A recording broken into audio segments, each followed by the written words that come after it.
ಕಂಡಾಯ ವಾಲಾಡಿ ಬರುವಂತ ಜೋಲು ಎಂತ ಚೆಂದವೋ.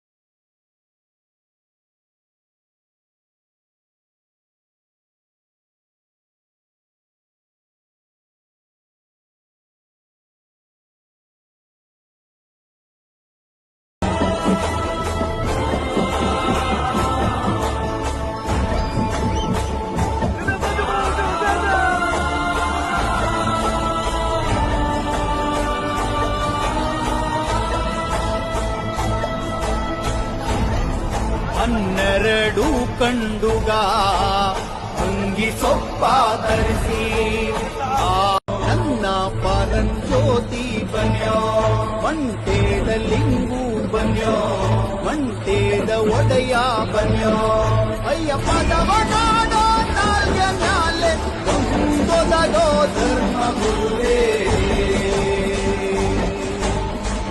ಸಿದ್ದಯ್ಯ ಸ್ವಾಮಿ ಬನ್ನಿ.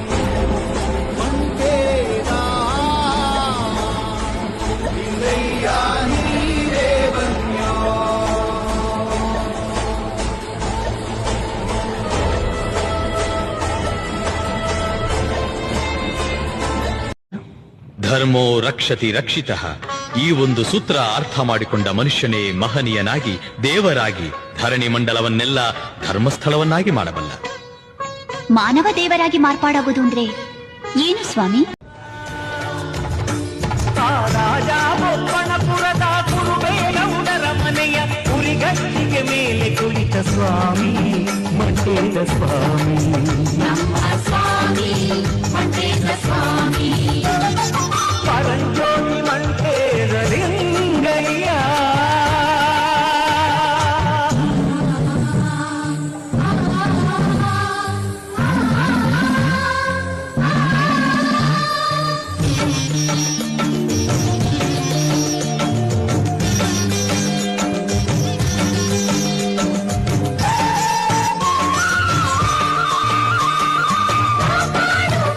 ಬಾಳಿಗೆ ಬೆಳಕಾಗುವ ಆದಿಜ್ಯೋತಿ, ಪಾದವನಂಬಿರುವೆ ಪರಂಜ್ಯೋತಿ. ಬಾಳಿಗೆ ಬೆಳಕಾಗುವ ಆದಿಜ್ಯೋತಿ, ಮಂಟೇದ ಲಿಂಗಯ್ಯ ಹರೆ ತಂದ ನನ್ನಯ್ಯ, ಮಂಟೇದ ಲಿಂಗಯ್ಯ ಹರೆ ತಂದ ನನ್ನಯ್ಯ.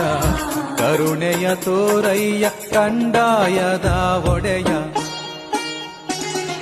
ಪಾದವನಂಬಿರುವೆ ಪರಂಜ್ಯೋತಿ. ಬಾಳಿಗೆ ಬೆಳಕಾಗುವ ಆದಿಜ್ಯೋತಿ.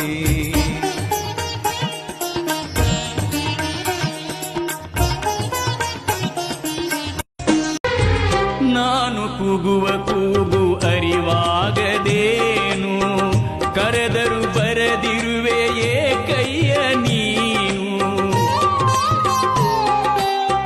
ಭಕ್ತರ ಬಂಧು ನೀನಲ್ಲವೇನು, ಸಾಕು ಶೋಧನೆ ಬಾರಯ್ಯ ನೀನು.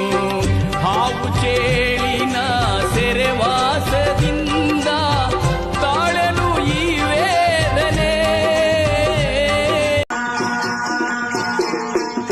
ಪರಂಜ್ಯೋತಿ ಮಂಟೆ ಸ್ವಾಮಿ ಕುರುಬೇಗೌಡಂತೆ ಪಾತಾಳಕ್ಕೆ ಹೋಗ್ತಿದ್ದೀರಲ್ಲ, ಮತ್ತೆ ಬರುವುದು ಯಾವಾಗ ಅಣ್ಣಯ್ಯ?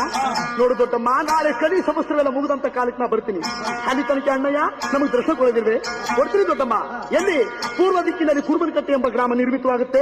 ಅಲ್ಲಿ ಒಂದೈನ ಕಂಡೆ ಚೆನ್ನೈನ ಕಂಡೆ ಅಂತ ಪ್ರತಿಷ್ಠಾಯ್ತವೆ. ಆ ಕುರುಬನಕಟ್ಟೆಗೆ ಹೋಗಿ ಕಂದಾಯವನ್ನ ಯಾರು ತಂದು ಊರಲ್ಲಿ ಮೆರವಣಿಗೆ ಮಾಡಿಸ್ತಾರೋ, ಆ ಕಂದಾಯ ಬಂದ ಊರಿಗೆ ನಾ ಖಂಡಿತವಾಗಿ ಬರುತ್ತೀನಿ.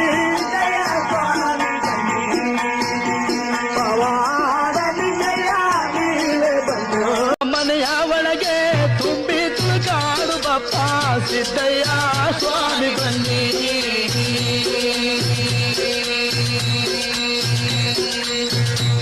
ಕಂದಾಯದ ಬಳಿಯ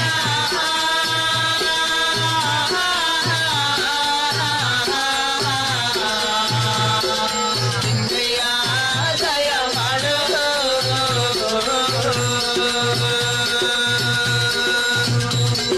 ಪರಂಜ್ಯೋತಿ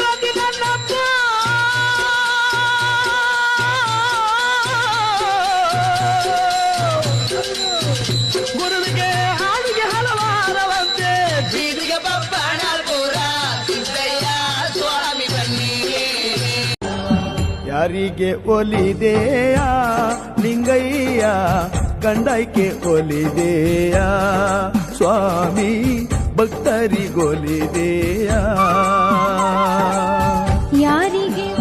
ಯಾರಿಗೆ ಒಲಿದೆಯ ಲಿಂಗಯ್ಯ ಗಂಡೈಕೆ ಒಲಿದೆಯ ಸ್ವಾಮಿ ಭಕ್ತರಿಗೊಲಿದೆಯ ಯಾರಿಗೆ ಒಲಿದೆಯ ಲಿಂಗಯ್ಯ ಗಂಡೈಕೆ ಒಲಿದೆಯ ಸ್ವಾಮಿ ಭಕ್ತರಿಗೊಲಿದೆಯ ನಾವು ಕೂಗುವ ಕೂಗು ನಿಮ್ಮ ಪಾದ ಕರುವಾಗಲಯ್ಯ ಸಿದ್ದಯ್ಯ ಸ್ವಾಮಿ ಬನ್ನಿ ಲಿಂಗಯ್ಯ ನೀವೇ ಬನ್ನಿ ಕಂದಾಯದ ಒಡೆಯ